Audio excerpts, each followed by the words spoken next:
Hello. Well, today we roam by the picturesque seafront of Porto, where the Douro River hits the ocean.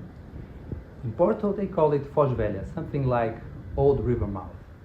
Near the beautiful garden, carefully guarded by the plane trees, there's the church of St. John the Baptist. It's a typical Portuguese Baroque church, brilliantly adorned, of course.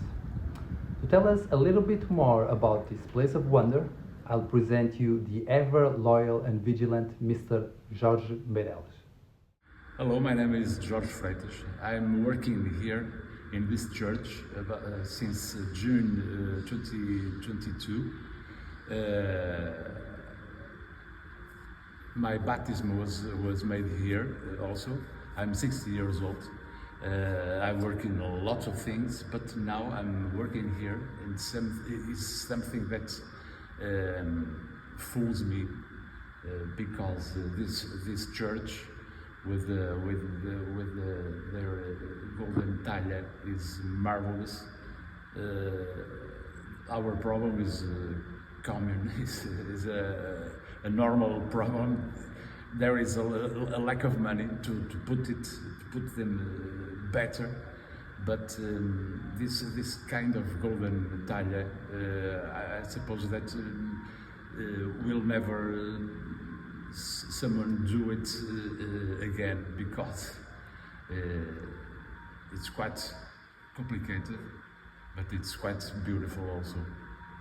In this church, as I told you, I made my baptism, and I also made the funeral of my mother 6 years ago. But the churches are for everything, for marriage,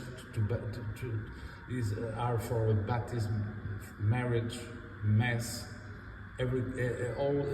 We celebrate our life in the church, in the big church, an old church like this, with this marvelous golden talla, is always something that fills our heart. So now I'll play you something from exactly the time this church was built, the time of Bach. And I really love these acoustics, the surroundings, and even the food on the nearby restaurant. How about a joyful piece? Yes, I'll play the G major trio, BWV 1027A from Johann Sebastian Bach, and this work is very curious. First, it's an arrangement of, well, probably another arrangement. With Bach, there's always the problem of the source material. We know of a trio sonata for two flutes and continue, BWV 1039. However, there's also a version of it for viola da gamba and harpsichord. Then there's the version of the last movement for organ by Johann Peter Kellner. We actually don't know if he was Bach's pupil. What we do know is that he was an organist and a great enthusiast of his contemporary, Bach himself.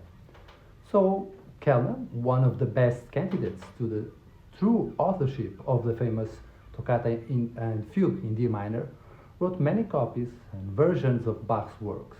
Most of them are the earliest we have, because many of Bach's originals were lost. The funny thing is that most scholars mention an even prior original of these versions, some by Bach, some by others, that was written for one of the typical ensembles that worked with Bach much earlier in Köthen, two violins and continuum. So what does this tell us? Well, I think maybe Bach was more famous in his time than we thought. Otherwise, it will be difficult to explain how so many arrangements of his works were done. There is also the possibility that his many trios and trio sonatas were used by him and his students for practicing purposes. To play a trio in two keyboards and pedal is not an easy thing. It should sound like three independent instruments. I hope you like this joyful piece. Have a nice journey.